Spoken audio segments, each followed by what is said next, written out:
Chapter 1. The Setting of the Stage. We live under the shadow of a gigantic question mark. Who are we? Where do we come from? Whither are we bound?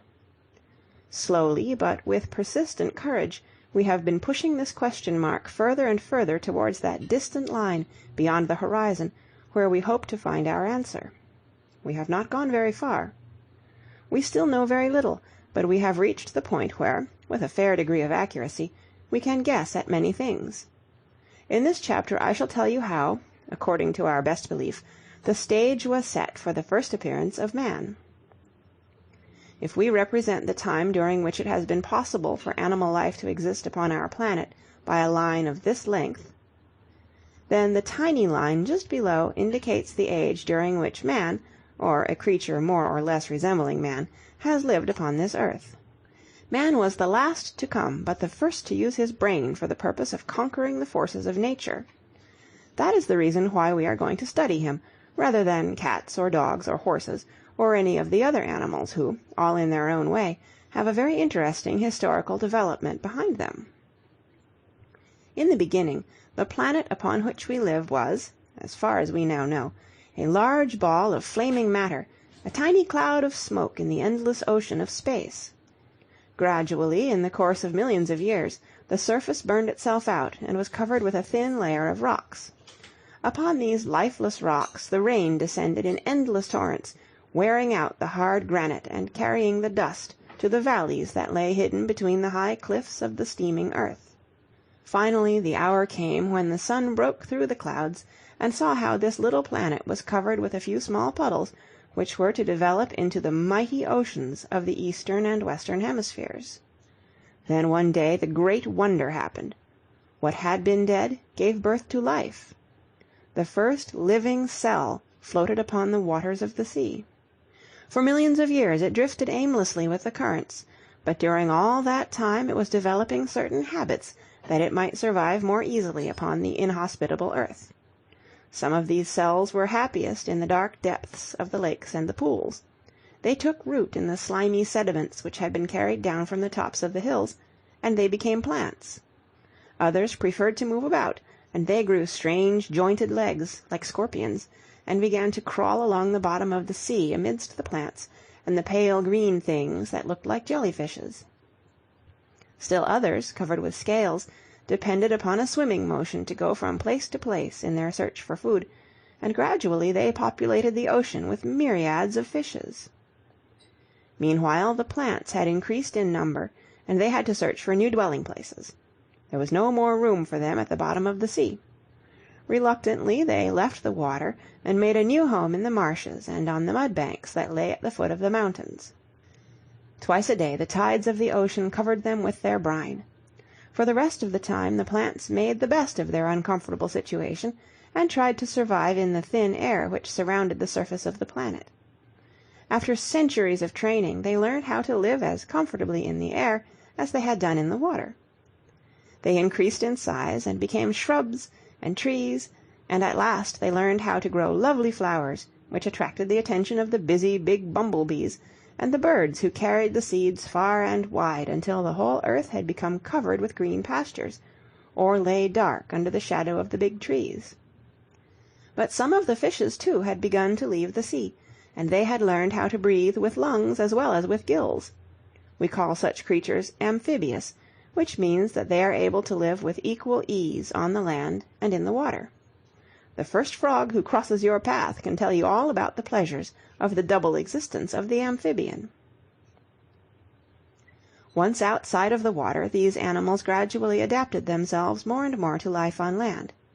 Some became reptiles, creatures who crawl, like lizards, and they shared the silence of the forest with the insects. That they might move faster through the soft soil, they improved upon their legs, and their size increased until the world was populated with gigantic forms, which the handbooks of biology list under the names of Ichthyosaurus and Megalosaurus and Brontosaurus, who grew to be 30 to 40 feet long, and who could have played with elephants as a full-grown cat plays with her kittens.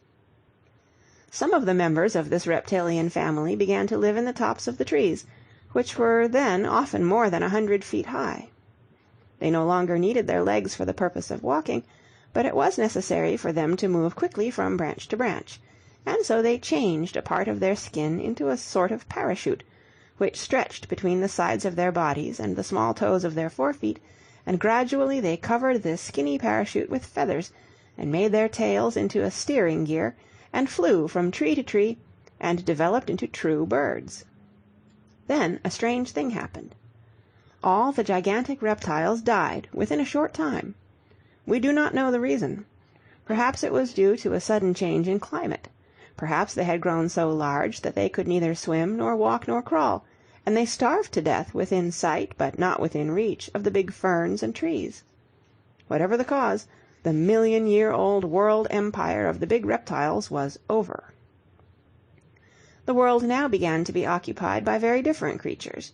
They were the descendants of the reptiles, but they were quite unlike these, because they fed their young from the mammae, or the breasts of the mother.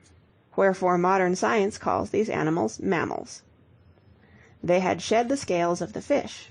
They did not adopt the feathers of the bird, but they covered their bodies with hair. The mammals, however, developed other habits which gave their race a great advantage over the other animals. The female of the species carried the eggs of the young inside her body until they were hatched, and while all other living beings up to that time had left their children exposed to the dangers of cold and heat and the attacks of wild beasts, the mammals kept their young with them for a long time, and sheltered them while they were still too weak to fight their enemies. In this way the young mammals were given a much better chance to survive, because they learned many things from their mothers, as you will know if you have ever watched a cat teaching her kittens to take care of themselves, and how to wash their faces, and how to catch mice. But of these mammals I need not tell you much, for you know them well. They surround you on all sides. They are your daily companions in the streets and in your home, and you can see your less familiar cousins behind the bars of the zoological garden. And now we come to the parting of the ways, when man suddenly leaves the endless procession of dumbly living and dying creatures, and begins to use his reason to shape the destiny of his race. One mammal in particular seemed to surpass all others in its ability to find food and shelter. It had learned to use its forefeet for the purpose of holding its prey, and by dint of practice it had developed a hand-like claw. After innumerable attempts, it had learned how to balance the whole of the body upon the hind legs. This is a difficult act, which every child has to learn anew, although the human race has been doing it for over 1,000,000 years. This creature, half ape and half monkey, but superior to both, became the most successful hunter, and could make a living in every clime. For greater safety it usually moved about in groups. It learned how to make strange grunts to warn its young of approaching danger, and after many hundreds of thousands of years it began to use these throaty noises for the purpose of talking. This creature, though you may hardly believe it, was your first man-like ancestor. End of chapter 1.